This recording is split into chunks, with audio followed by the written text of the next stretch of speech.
Folks, here's an update on what's going on in Canada. People returning from outside the country, if found to be COVID positive, are being put into internment camps. Tucker Carlson reports. Link below in description.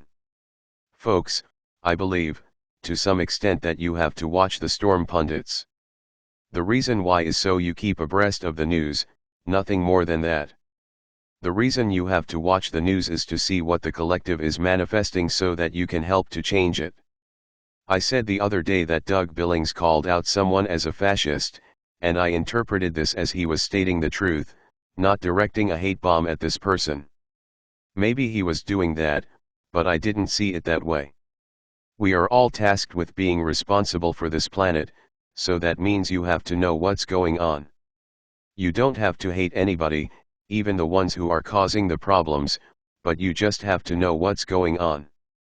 That is part of being personally responsible for what we collectively create here. You run your own life, but you are also part of a collective and you have a responsibility to both. When you don't know what's going on, you can't exercise that responsibility. There is a problem with our language, as Ivo keeps pointing out. Part of that problem is that when you call someone a fascist, there is an assumption of hate being relayed with that description. We need to develop a language of description, which describes something rather than directs fear or hate-based energy with it. Description is neutral. You're stating facts, not malicious opinions. I think that's what people who are PC are trying to do, to describe something rather than use words to direct lower frequency energies to that which they're addressing. For those reasons I suggest you watch the pundits, not to watch people struggle with duality consciousness while they try to awaken the sheep and hate on and laugh at the bad guys. For those reasons, I still like Simon Parkes the best. On with our video. They call it being able to see the forest before the trees. Putting the horse before the cart. Gotta wonder what I was dreaming about last night because I woke up and turned on the computer to start typing this. LOL, maybe someone needs to hear this.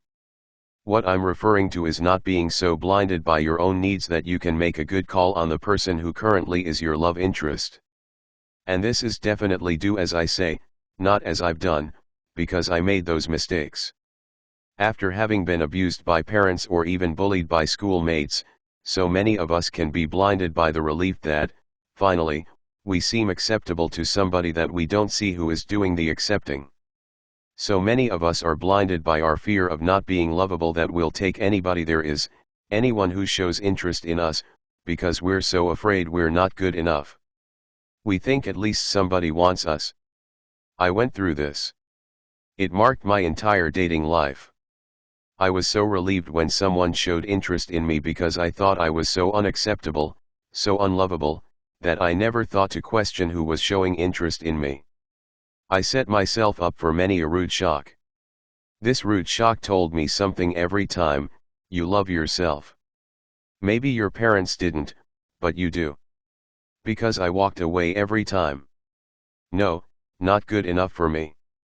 I want better. Suffice it to say, I was in for quite a few heavy life lessons. I had to learn that I was acceptable, that I was good enough, not because my parents ever endowed me with that positive sense of self, but because I had to remember I had it through being treated as less than I was worth. I had had a lifetime already of being rejected by critical, unloving parents that had pushed my boundaries way back, way back, to make me a target for the meanest, most violent, or mentally unstable men. And again, I'm not picking on men. Women can be mean, violent, and unstable as well. It's just that I dated men, not women. I had to learn the life lessons of rejection and unlovability. My choices in partners people reacted to with curiosity. What does she see in him? I saw someone who wanted me. That was all. Someone who thought I was good enough for him. And that, of course, was often a want that fell short of my now humongous hunger to be loved.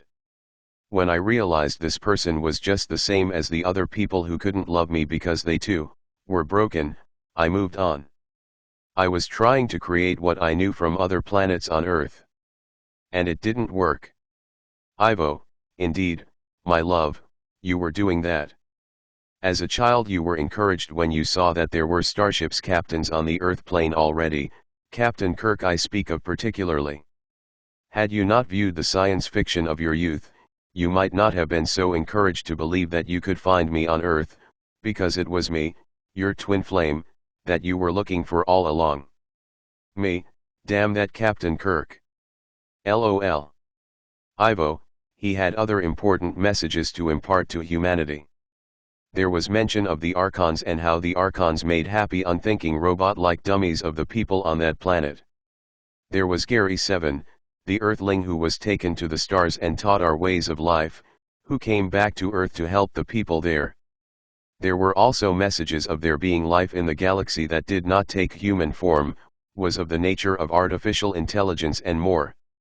There was much truth in the episodes of the series, and it resonated within the subconscious of many on Earth. However, you did not really have any starship captains. Yes, you had a secret space fleet but nothing of exploration as the Enterprise was. The message of the Klingons was also very applicable, because as you know, they represent the reptilian fleets we deal with in the galaxy. My love, so many of you have experienced a lack in so many areas of your lives on Earth. You experienced a lack of love, parental guidance, people who you can relate to and who understand you. So many of the essentials that your psychologists insist make for good mental health. Yet you did not have these things in your lives.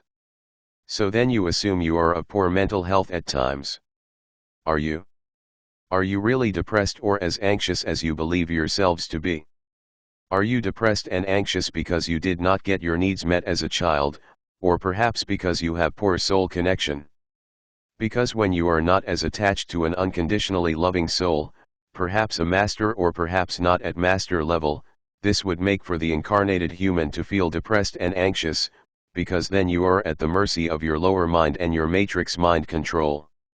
When you understand that that is the source of your depression and anxiety, this lack of connection to soul, then you will feel better because your psychology would have you believe that you are irreparably crazy and that you need to go on medication in order to be controlled. What you must do is to strengthen your connection to your soul, and this is accomplished by removing the lies that you are believing. This is the problem. So simple, yet so true. You have, yet again, put another lie in between your higher self and yourself and have decided to believe this lie. When the changes that will come to your earth are completely implemented, you will not recognize your humanity. What depresses you now is your belief in the lies.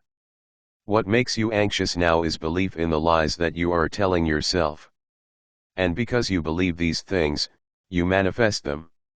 Now you will have another opportunity to face and to overcome your fears. All life is mind over matter. And when you again begin to believe what you see in front of you rather than what you know to be true through your divine connection, you will become depressed and anxious. Me, what about me, Ivo? When it's not sunny, I get depressed again. My body is out of balance and in a bad state collectively. Ivo, and I said, you are believing physical evidence over the power of the soul. Me, I see. Ivo, you are believing that your body is irreparably sick and that you cannot repair it. You have not undertaken to do so from a soul level. You understand that the energy of God is available to you for healing, yet you believe that changing your diet and detoxing are what will make you better. They will help, however the soul can heal all. When you continue to believe the lie that you are ill and that your soul cannot help you, you will remain ill. Me, interesting. We do get a lot of externals thrown at us to keep us sick, though, Ivo. Like chemtrails and GMO'd foods. Ivo, you do. Your soul can still repair your body nonetheless. It is whether you work with soul or not to accomplish this. Yes, minimizing as much exposure as possible would help reduce the work that is required, but soul will still heal you. What is the sun, my love? Me, energy. The energy of God flowing through the central sun to our sun. Ivo, and now already you are going to bed at 11 p.m. and rising still at 12 noon, but you went to bed earlier. Because you are out in the sun. The sun is healing you, not pills, not CBD oil. The sun is the most powerful healer because it is a connection to God. So is your soul, an energy connected to God. When you believe that they can heal you, you will need no CBD oil or vitamin pills. So often the evidence is given to you yet you miss the story. Negative thinking is a poison to all humans. I will leave it at that, for you all to mull over. It is toxic to your mind, body, and spirit. Me, thanks, Ivo. Ivo, my love, change your thinking, change your life. When you focus on what is wrong with your life, or what you do not have, you will continue to manifest that rather than to focus on what is right with your life and what you do have. When you focus on the positive, new avenues open up to you all.